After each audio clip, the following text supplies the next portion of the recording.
중세 이슬람 정원입니다.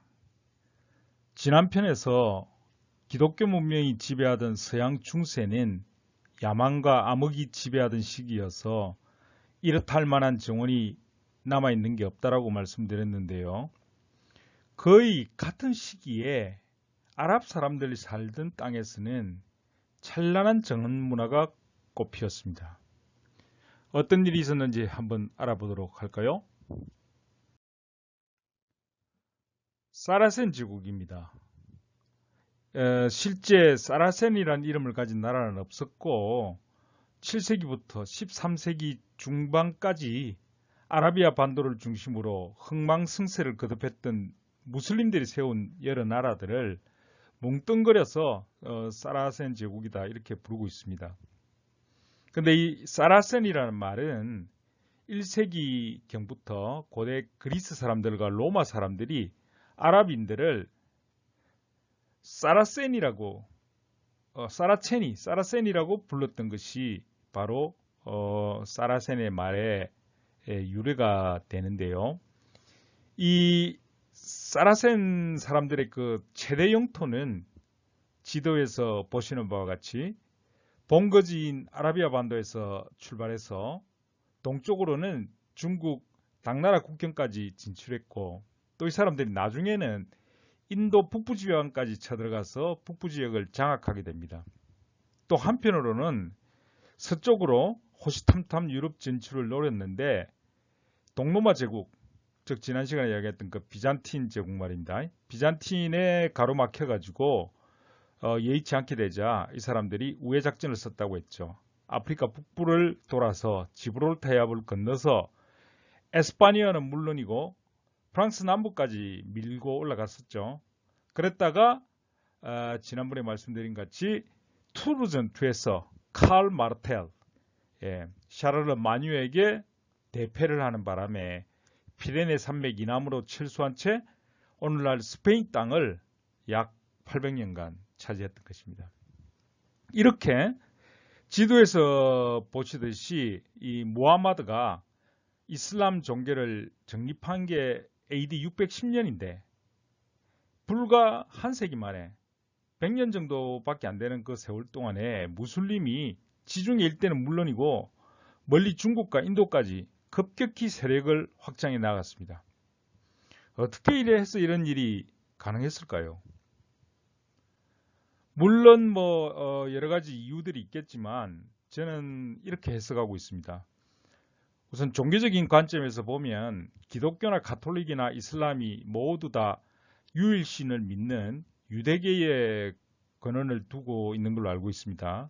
이 유도교는 유태인들의 그 민족 종교여서 언젠가는 메시아가 나타나서 하나님의 백성인 이스라엘 사람들만 구원해 줄 것이다 라고 하는 그들의 그 선민의식이 있었죠. 바로 이런 이유 때문에 이웃 종족들은 유태인들을 아주 미워했죠. 너무 잘난 체하니까. 지네들만 선택된 민족이고 나중에 메시아가 나타나서 지네들만 구원한다고 하니까 옆에 있는 종족들이 좋아했겠습니까? 그런데 이제 예수님이 나타나서 예수 그리스도께서 나타나셔가지고 그렇지 않다. 하나님을 믿는 자는 다 누구나 다 구원을 받는다라고 설파하시면서 유대인의 그 민족 종교에 불과했던 유대교를 전 인류를 구원하는 범세계적인 종교로 확장시켜 나갔던 것이죠. 그런데 문제는 나중에 예수 사후에 예수 그리스도를 어떻게 볼 것인가 하는 문제가 남았던 것입니다. 즉 예수는 신인가 인간인가 하는 그런 문제입니다. 이 문제가 명쾌하게 해결이 되지 않으니까 기독교는 포교가 아주 힘들었던 거죠. 그래서 300년간 핍박을 받다가 AD 313년에 갔어야 기독교를 믿어도 좋다는 인가를 받게 되죠. 그리고는 AD 325년에 니케아 종교회를 열어서 야 얘들아 다 모여봐. 도대체 이 기독교 교리를 또 예수의 존재를 어떻게 정의할 것인가 끝장 토론을 벌이자 해서 경론을 벌이다가 결국은 삼위일체론을 정리해가지고 그것을 정식 교류로, 정통 교류로 받아들인 거죠. 삼일체가 뭡니까? 삼일체는 하나님은 성부와 성자와 성령의 그 세 가지로 나타날 수 있지만은 그 본질은 오로지 하나다. 이렇게 정리한 거죠. 예, 종교적인 믿음이 없는 저로서는 뭔가 이게 논리적으로 좀 어색해 보입니다. 대충 그냥 얼버무린 것처럼 그런 느껴집니다. 라틴족들은 하지만 이걸 쉽게 받아들일 수가 있었죠. 왜냐하면 그 이전부터 다신교를 신앙하고 있던 이 라틴족들에게는 그리스 로마의 그 신인 동격론, 신과 인간이 마찬가지다. 신이 인간의 모습을 하고 있고 인간과 다름없이 사랑도 하고 질투도 하고 싸우기도 하고 그런 모습들을 가지고 있다고 믿어왔던 것이죠. 그래서 비교적 라틴족들은 뭐 신인 동격론의 믿음이 있었기 때문에 예수의 존재를 신이면서 인간이다. 인간의 모습을 한 신이다. 이렇게 받아들일 수가 있었던 반면에 다른 종족의 사람들은 다시 말해서 그리스 로마의 영향을 크게 받지 못한 종족들은 이런 논리가 쉽게 납득이 되지 않는 겁니다. 그래서 포교가 쉽지 않았다. 이렇게 이야기하는 것입니다. 심지어 유대교에서는 아직도 우리의 메시아는 나타나지 않았다. 오지 않았다. 예수는 순 사기꾼이다. 이렇게 믿고 있답니다. 게다가 예수님의 마지막 제자였던 가룟 유다가 예수를 고발해서 예수님을 십자가에 못 박히게 만들었으니까 유대인들을 이런 믿음을 버리지 않는 한 전 세계 어디 가든지 밉상으로 미움을 받을 수밖에 없지 않나 하는 그런 게 제 생각인데요. 하지만 이 이슬람을 창시했던 무하마드는 달랐다는 겁니다. 하나님, 즉 알라는 오직 한 분뿐이다. 그래서 예수도 먼저 깨달은 예언자일 뿐이지 결코 신은 아니다. 이렇게 정의합니다. 그리고 무하마드 역시 신은 아니고 신의 말씀을 대신 전하는 사도다. 이렇게 이야기한 거예요. 그리고는 앞으로 내 뒤에 누가 또 나타난다면 그거 믿지 마라. 내 뒤에는 사도가 없다. 이렇게 이야기한 거예요. 그러니까 이런 논리, 신은 신이고 인간은 인간일 뿐이라고 딱 정리한 것. 게다가 나중에 또 누군가 나타나서 예언자라고 우기고 딴소리를 하면 이 교리가 혼란스러워질 것을 대비해서 세기까지 박아놨으니까 논리가 정말 단순 명쾌하죠. 머리에 쏙쏙 들어가죠. 더욱이 신인 동격의 그런 전통이 없던 아랍 사람들한테는 이런 단순 명쾌한 논리가 정말 쉽게 받아들일 수 있었기 때문에 교세가 급격하게 뻗어나갈 수 있었다. 저는 그렇게 해석하고 있습니다. 물론 제 이야기가 아주 듣기 불편하신 분들도 계시겠지만은 저도 사실 본의 아니지만 어쩌다 보니 중고등학교 때 추첨으로 배정을 잘못 받아가지고 중고등학교 6년을 기독교 학교를 다니면서 성경이라는 교과목도 배웠고 봄, 가을에는 전교생 모아놓고 강제로 실행하는 그 심령 대부흥회도 참석했었어야 됐고 또 방학 때는 방학 숙제로 주말마다 교회 가가지고 예배 보고 출석 도장 받아가지고 학교 제출을 해야 되는 그런 시절을 살았었습니다. 요즘 같으면은 당장에 헌법에 보장된 종교의 자유와 인권을 침해한다는 이유로 아마 고발을 해야 될 그런 사안이겠습니다. 근데 그 당시는 뭐 사회가 그런 사회가 아니었죠. 유신 독재 그런 시절을 살고 있었던 데다가 또 여러분들이 짐작하시겠지만 제 자신이 아주 또 모범생이었기 때문에 성경 공부도 열심히 했었습니다.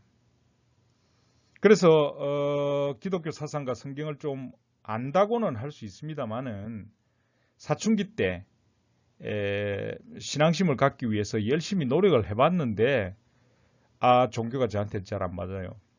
그래서 여전히 저는 종교가 없습니다.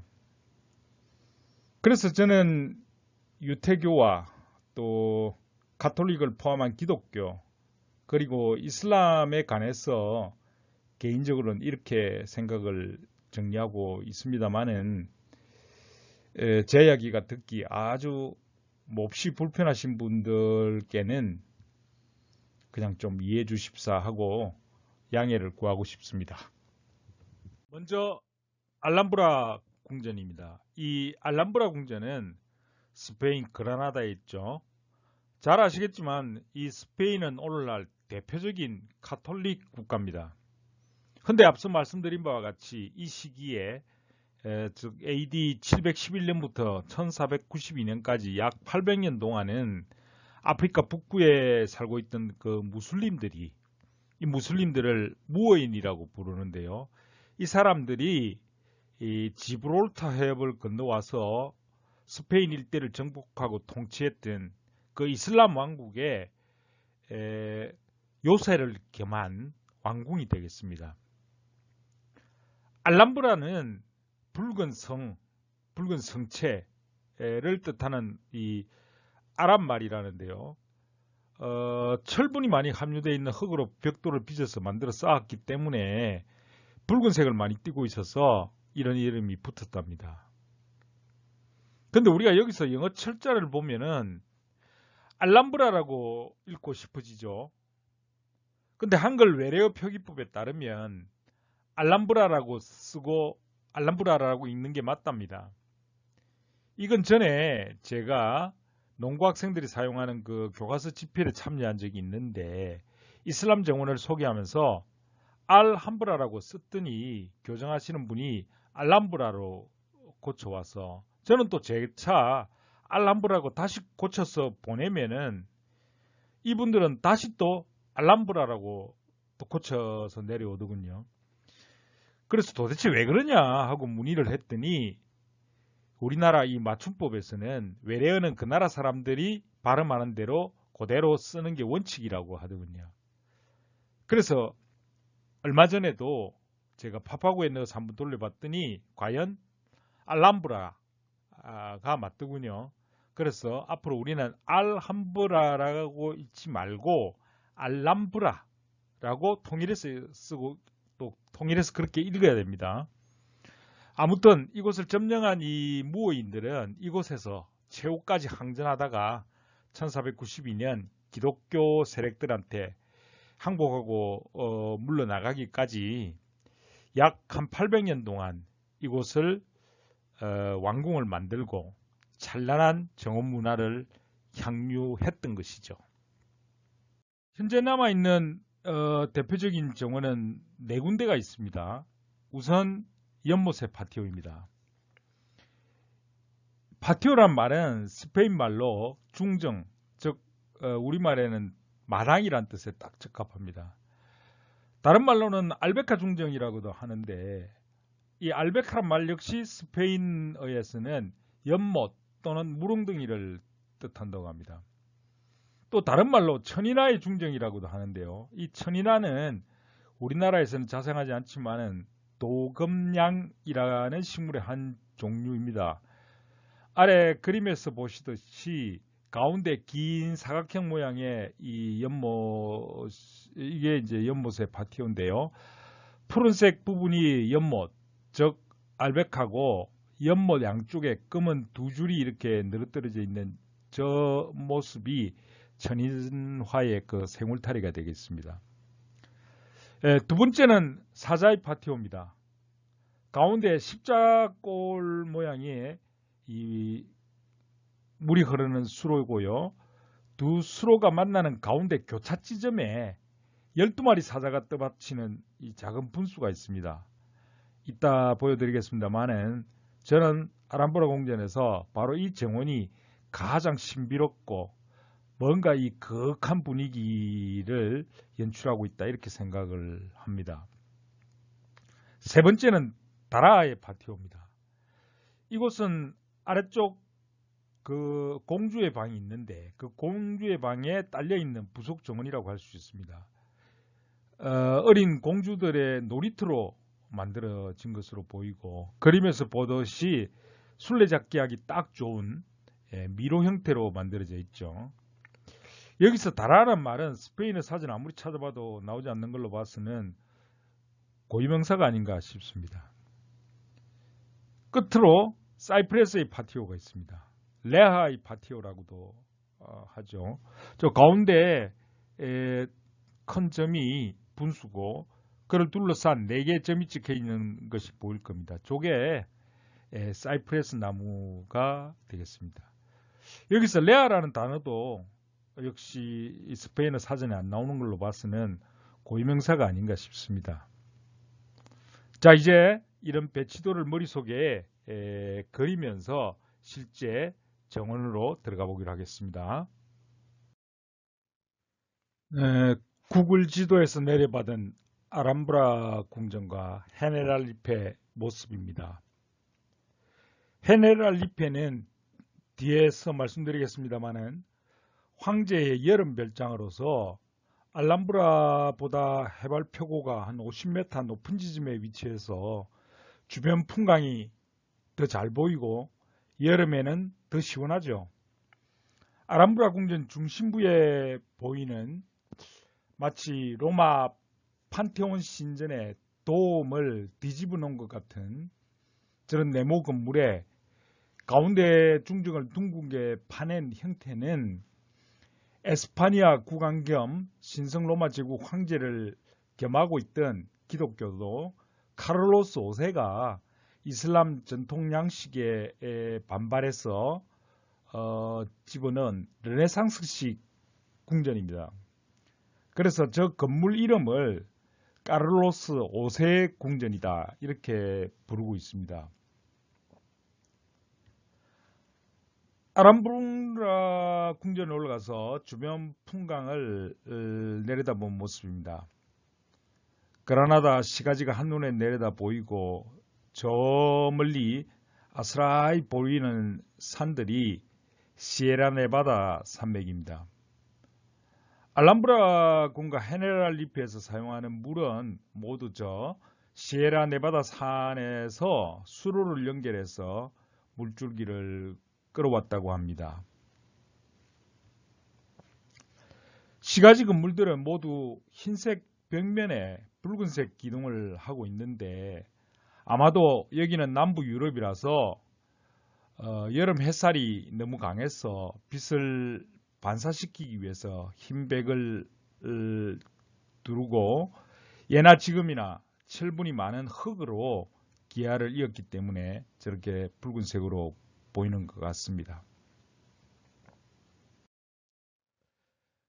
알람브라 궁전 벽면과 천장에서 흔히 볼 수 있는 아라베스크 문양입니다. 이 아라베스크라는 뜻은 아라비아 스타일이라는 의미로서 아랍에서 만든 장식 무늬를 통칭하죠. 이 이슬람 종교 특성상 우상 숭배를 엄격히 금지하고 있기 때문에 신이나 동물 형상을 직접 새길 수가 없습니다.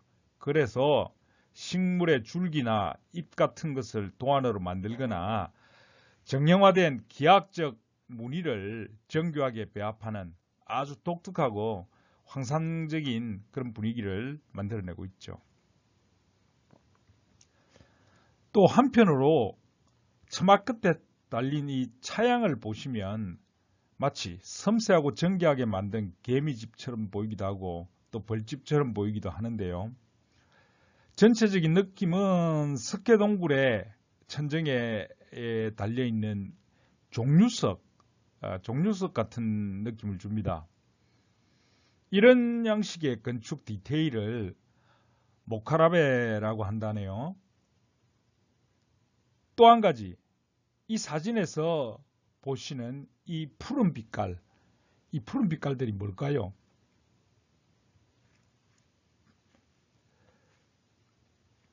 짐작이 가십니까? 화면에서 보시는 푸른색 동그라미 안쪽에 어렴풋이 남아있는 이 푸른색은 과거의 저 자리에 푸른 사파이어 보석이 박혀있던 자국이라고 하고 붉은 동그라미 안쪽에 흐릿하게 남아있는 저 붉은 빛은 과거에 보석 루비가 박혀있던 자리라고 합니다. 과거 무어 제국 시절에 화려했던 저 장식물들이 기독교도들에게 함락되면서 전부 다 약탈당하고 그 흔적만 이렇게 희미하게 남아 있는 걸 보면 참 안타까운 그런 생각이 들지요. 앞서 설명드린 4개의 정원, 연못의 파티오, 사자의 파티오, 다라하의 파티오, 사이프레스의 파티오에 관한 간략한 안내입니다. 우선 연못의 파티오와 사자의 파티오부터 보시겠습니다. 연못의 파티오입니다. 면적은 대략 한 240평 조금 넘는데요. 천인하의 중정 또는 도금량의 중정이라고도 부르고, 나무 이름을 그대로 스페인식 그대로 읽어서 아라야네스의 중정이라고도 부르기도 합니다. 정면에 보이는 저 건물은 높이가 45m나 되는 코마레스 탑이라고 하는데요. 그 탑에 들어가는 입구는 대리석 기둥으로 떠받치고 있는 7개의 아치가 보이죠. 저 건물 안에 들어가면 이곳을 통치하던 술탄이 각국에서 파견되어 온 이 대사들을 접견하던 대사의 방이라는 넓고 웅장한 접견실이 나옵니다. 저는 이곳을 아침에 방문하다 보니까 건물이 좀 퇴색된 것 같은 그런 느낌을 주지만, 저녁에 석양 노을이 비치면 저 건물이 진짜 황금색으로 변한다니까 얼마나 신비롭겠습니까? 게다가 그 앞에 조성된 넓고 잔잔한 연못 위로 거울처럼 주변 건물이 대비치는 모습은 더더욱 신비로움을 줍니다. 저렇게 물 위에 투영되는 주변 풍광이 나중에 보여드리겠습니다만은, 인도 타지마할을 만들 때도 굉장히 큰 영향을 미쳤다, 이렇게 설명들을 하고 있습니다. 연못의 양쪽 끝에는 보시는 것처럼 납작한 맷돌 모양의 커다란 유수구가 연결이 되어 있는데요. 그 가운데 둥근 물쟁반이 놓여져 있고, 그 중심에 분수가 끊임없이 물을 토해냅니다. 서양 기독교 분수는 보통 이 낙자를 크게 해가지고 물소리를 굉장히 웅장하게 과시하는 게 일반적인데, 여기서는 낙차를 아주 작게 해서 전체적인 느낌이 평온하고 잔잔하고 고요한 그런 정적인 분위기를 연출해 내고 있는 게 특징이라고 생각이 듭니다. 네, 사자의 파티오입니다. 크기는 약 한 130평 남짓 되는데, 이곳은 본시 술탄의 후궁들이 거처하던 공간이었다고 합니다. 이 중정을 둘러싸고 있는 몇 개의 방과 시설들은 술탄의 아주 그러니까 내밀한 사적인 공간이기 때문에 술탄을 제외한 남자들은 이곳을 출입하는 것이 엄격하게 금지되어 있었다고 합니다. 파티오를 감싸고 있는 대리석 기둥이 모두 100개가 넘는다니까, 이 자리에서 이렇게 보면 건물의 안쪽에 서 있는 나 자신은 건너편에 오가는 사람들한테 노출이 되지 않은 채 나는 이 자리에서 건너편의 이 동태를 잘 감시할 수 있는 그런 위치가 돼 있죠. 그래서 마치 여기 가보시면 모든 시간이 정지된 채 마치 낮잠 자다가 꿈결에 만난 것 같은 정말 그런 몽환적인 꿈을 꾸는 것 같은 그런 분위기를 느낄 수 있습니다. 가운데에 서 있는 12마리 사자상입니다. 저는 사실 알람브라를 찾아갈 때 정말 가슴이 벅찼던 게 이 사자상을 직관할 수 있다는 기대 때문이었습니다. 왜냐하면 제 대학 시절에 원서도 기했던 그 당시에, 지금은 돌아가셨지만 윤국병 교수님께서 조경사 교재를 만들어내셨는데, 그 책에 보면 흑백 사진으로 이 조각물이 게재가 되어 있었습니다. 물론 그 사진도 윤 교수님이 직접 찍었던 건 아니고 일본 책을 그대로 뺏겨다 놓은 것에 불과했지만은 그 실물을 직접 보게 된다는 게 얼마나 기뻤겠습니까?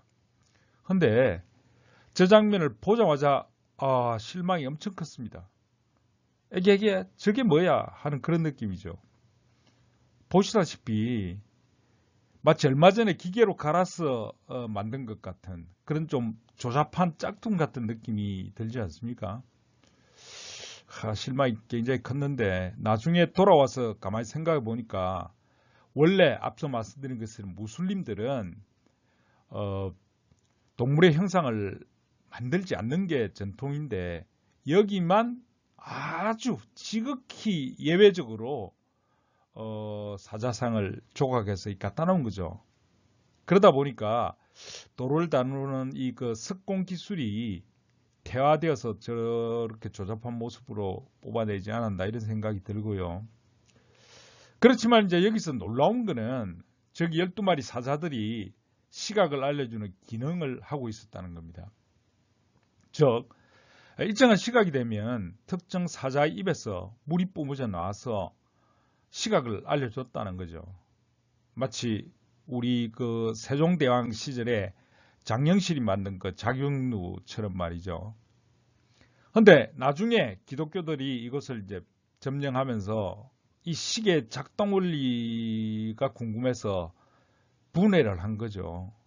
이렇게 해서 분해했는데 그 이유도 알아내지 못하고 나중에는 그 때문에 고장이 나가지고 저 시보를 알리는 그 분수가 작동하지 않게 됐다고 하니까 정말 안타깝죠. 아무튼 이 사자가 떠받치고 있는 분수와 또 사자가 뿜어내는 물줄기는 시에라네바다 산맥에서 끌어들인 거고 이 물줄기는 여기서 시작해서 물이 흘러가면서 이제 궁전 전체를 감아돌게 그렇게 구조가 되어 있답니다. 그리고 이 물줄기가 흘러가는 십자형 배수구 수로 보이시죠? 수로는 코란에 적힌 이 낙원의 내강을 상징한다고 하네요. 또 다른 각도에서 본 사자의 바티오입니다. 여기서 보시면 지난번 로마 시대와 서양 중세에서 말씀드린 바 있는 5점 형식제, 즉 킹쿵스의 전통이 남아있는 걸 확인할 수 있죠. 즉, 이 사각형 중정의 네 기퉁이마다 나무 한 그릇을 심고 그리고 그게 크로스하는 십자가 중심에 서양 중세의 파라디소라 불리던 분수와 수반의 형태를 그대로 만들어 놓은 겁니다. 물론 이런 형태가 무슬림 정원의 원형이 그대로 남아 있는 건지 아니면 나중에 기독교도들이 개량한 것인지 정확히 확정할 수는 없습니다.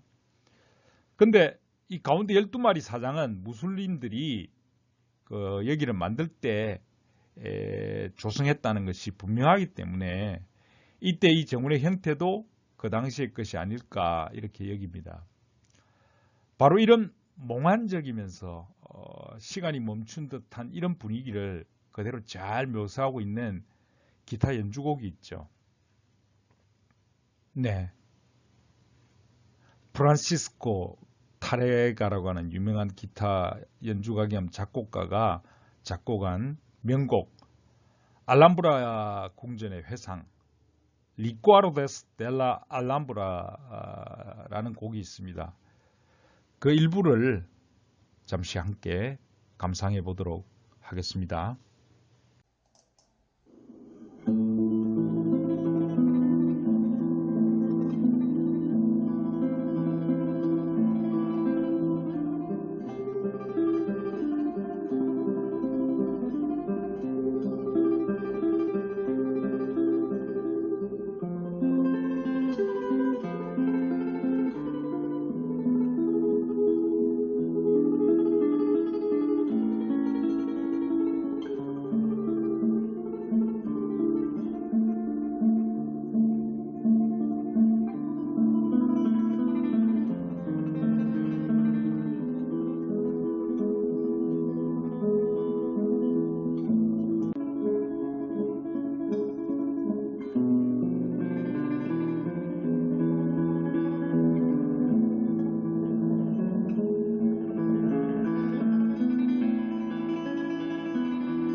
다라의 파티오와 사이프레스의 파티오입니다.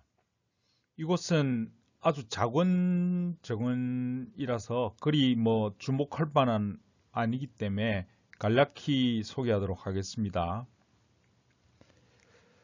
다라의 파티오입니다. 이 앞서 다라란 말을 무슨 말인지 제가 찾지를 못했었는데 여기저기 이제 자료를 검색하다 보니까 이 다라란 말은 아랍 말로서 왕비 아이샤 집의 눈이다 이런 뜻이라고 합니다.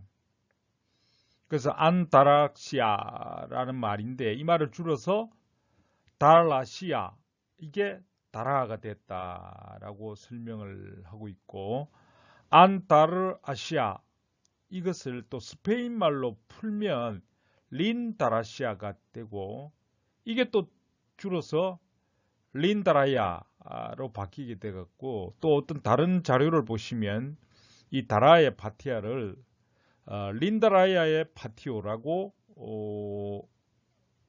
읽기도 합니다. 참고로 알아두시면 좋겠고요. 이곳은 원래 술탄의 왕비였던 그 아까 아이샤라는 분이 사용하던 자매의 방에서 내려다보는 정원입니다. 그래서 아마 왕비 아이샤 집의 눈이다 이렇게 이름이 붙은 이유가 위에서 내려다보기 때문에 그렇게 붙여진 게 아닐까 싶습니다. 정원의 구조를 보면 회양목을 가지런하게 다듬어서 화단을 구획하고 그 중심부에 분수가 떨어지는 작은 수반이 있죠. 이것 두고도 어떤 분들이 이렇게 이야기합니다. 이건 기독교 양식이라는 거죠. 왜냐하면 이슬람 정원에서 보는 이 수반은 저렇게 높이 들지 않고 바닥에다가 물그릇 올려놨는데 이건 높이 들려 있거든요. 그러니까 기독교 사람들이 이 변형시킨 거다 이렇게 주장하는데 그 말도 일리가 있어 보입니다. 아무튼 이 화단 사이로 난 이 통로를 따라서 어린 공주와 왕자들이 나잡아봐라 하면서 술래잡기를 하고 또 숨바꼭질을 하던 그런 놀이 공간으로 사용되었으리라고 여겨집니다. 이 사진은 제가 다라의 파티오에서 사이프레스 파티오로 건너가는 건물 2층 복도에서 아래를 내려다보다가 우연히 발견한 공간입니다. 이건 뭐 어디 다른 데 설명이 없더군요. 교재에도 없고 뭐 저기 관광 안내책자에도 설명이 없는데 이걸 딱 보자마자 든 생각이 바닥 문양을 보시면 이 바닥 패턴이 마치 우리 그 1학년들 조경 제도 시간에 수목 심벌을 그려놓을 때 저렇게 그리는 경우가 있죠. 내 기퉁이마다 나무 심벌로 보여지는 저런 그 바닥 패턴이 있고 이것도 보시면 내 기퉁이마다 수목 한 가로씩 그리고 대각선 직교 축상에 또 한 그루 조금 큰 나무 형태가 그려져 있어서 킹콩스의 이 기본 형태를 상징적으로 잘 유지하고 있구나 이런 생각을 했죠. 물론 이것도 무슬림들의 그 작품인지 아니면 나중에 기독교도들이 와서 만든 건지는 정확히 확정할 수 없지만은 아무튼 로마의 그 5점형 식재 형태가 반복적으로 나타나고 있다는 것을 확인할 수 있습니다. 끝으로 사이프레스의 파티오 모습입니다. 여기도 작은 사각형 부지 내 기퉁이마다 사이프레스 나무 한 그릇씩 그리고 그 중심에 분수가 솟아오르는 자그마한 분수가 놓여 있죠. 이건 역시 킹콩스의 반복적 형태다라고 말할 수 있겠습니다. 근데 이 정원을 또 다른 말로 레아의 파티오라고도 부르기도 합니다. 그래서 동영상을 만들기 위해서 레아라는 말이 뭔지를 이렇게 찾아보니까 레아라는 말은 창문에 달린 격자, 즉 바둑판 모양의 창격자, 즉 이제 창사를 뜻하는 스페인 말이라는 것을 알게 됐습니다. 이 사진에 안 보이지만 지금 보면 오른쪽 사진을 보시면 이 벽면 위쪽에 난간처럼 되어 있고 그 위에 쇠창살, 예, 창격자가 보이죠. 이 창격자 부분이 바로 레아라고 부르는 것이죠. 그래서 이 작은 공간을 레아의 파티오다 이렇게 부른다는 것입니다.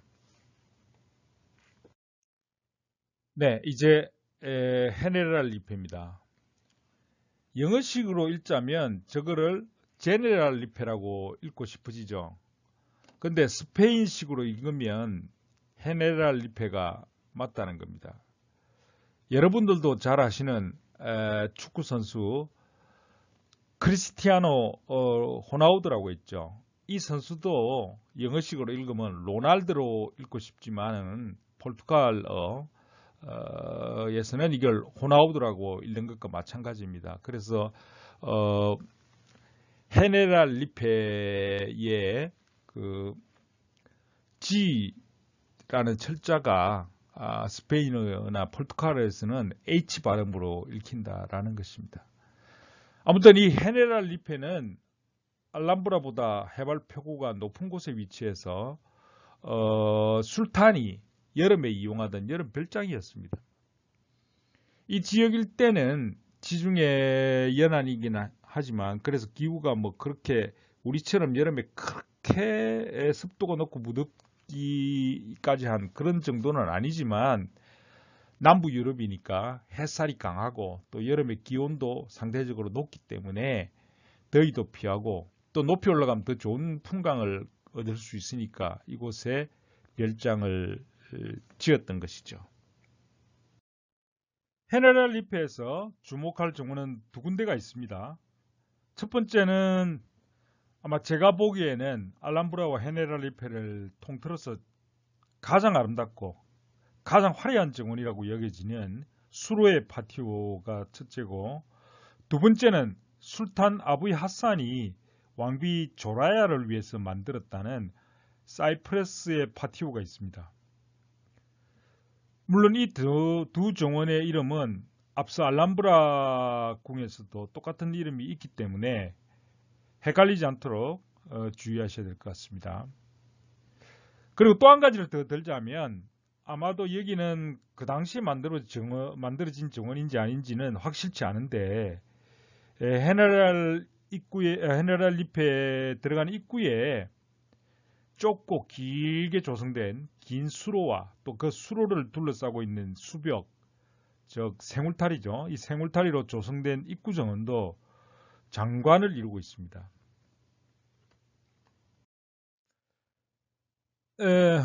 헤네랄 리페 입구에 조성된 좁고 긴 수로와 또 이를 둘러싼 사이프러스 나무 수벽을 만날 수 있게 되는데, 이 수벽은 공간을 분할하기도 하고 또 서로 이어주기도 하면서 마치 미로 같은 느낌을 갖게 합니다.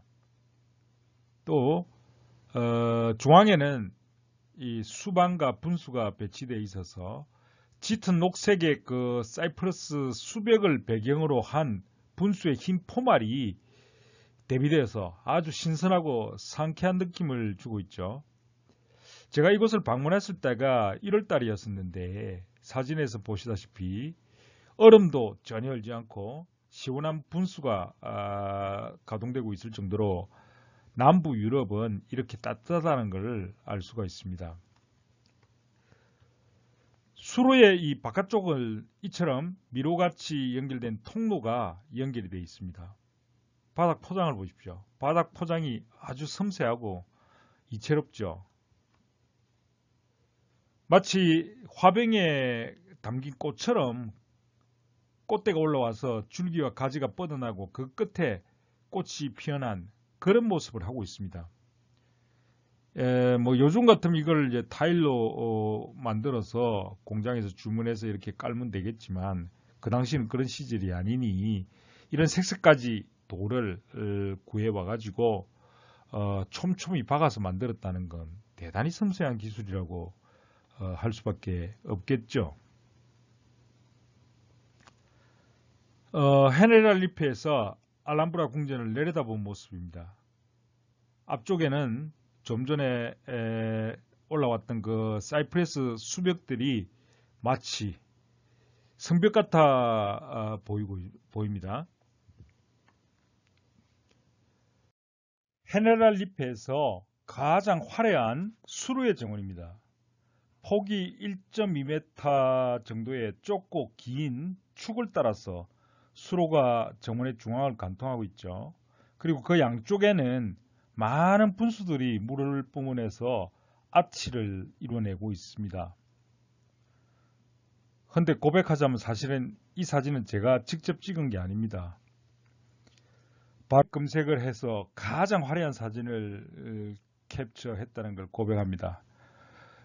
이렇게 보면은 근데 저기 2층 발코니 보이시죠? 건물의 발코니. 그 발코니에 술탄과 그 가족들이 나타나서 수로와 분수 또 화려하게 만개한 꽃들을 감상하는, 그러니까 위에서 밑을 내려다보는 그런 정원으로 구성이 되어 있다는 것을 아실 수 있습니다. 이 사진만 봐도 마치 시원하게 솟구치는 물소리가 들리는 것 같지 않습니까? 굉장한 정원입니다. 예, 끝으로 사이프레스의 정원입니다. 이 정원은 술탄 아부이 하산이 왕비 조라야를 위해서 만들어준 정원으로 알려져 있죠. 이 사진은 좀 전에 보신 수로의 파티오처럼 2층에서 아래를 내려다보는 풍경입니다.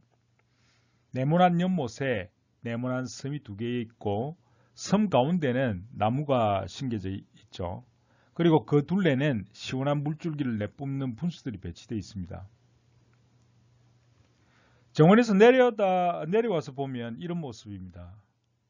좀 전에 보신 사진은 바로 저 건물 2층에서 아래를 내려다본 모습이었죠. 예. 다시 내려와서 보면 이런 모습입니다. 더 가까이서 보시게 되면 오늘날 웬만한 야외 분수와 별반 다를 바 없다라고 생각하시겠지만, 이게 이제 로마 시대와 마찬가지로 전기도 못하도 없던 그 시절에 이렇게 사시사철 분수가 뿜어져 나오도록 설계했다는 점이 대단하죠. 근데 저는 바로 이 그 사이프레스의 파티오를 보고 또 스페인의 그 발렌시아라고 하는 도시를 방문을 했었는데요. 그 발렌시아는 스페인에서 세 번째로 큰 도시라고 합니다.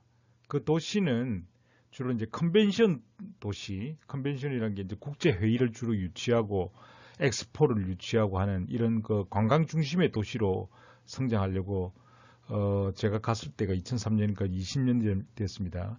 그래서 한참 건설 중이고 일부는 완공돼서 운영하고 있었는데 거기 가서 바로 이런 모습을 보았습니다. 이 컨벤션 센터에 새로 진 건물인데 저 아래쪽에 둥근 섬이 있고 둥근 섬 가운데 사이프레스 나무가 심겨져 있는 거 보이시죠? 저걸 딱 보는 순간 이거 헤네랄 리프에서 사이프레스 파티오에서 봤던 그 모습을 현대적으로 재해냈구나 이 생각이 들더라고요. 이런 모습입니다. 저기 컨벤션 센터의 모습도 마치 우리가 중세 영화에서 자주 볼 수 있는 중세 기사들의 투구 있죠. 투구 같은 형상을 하고 있고 거기를 들어가기 위해서 양쪽 길에다가 나무를 심어놨는데 그 나무가 섬 가운데 있더라 이거죠. 가까이 가서 보면 이런 모습입니다. 야, 이건 정말 상상을 초월하는 기발한 아이디어가 아니냐. 그래서 이런 아이디어의 원천이 어디서 왔겠냐. 저는 헤네랄 리프의 그 전통을 이 사람들이 재해석해서 현대 적용에도 이렇게 적용한 것이 아닐까 이런 생각을 해봤습니다.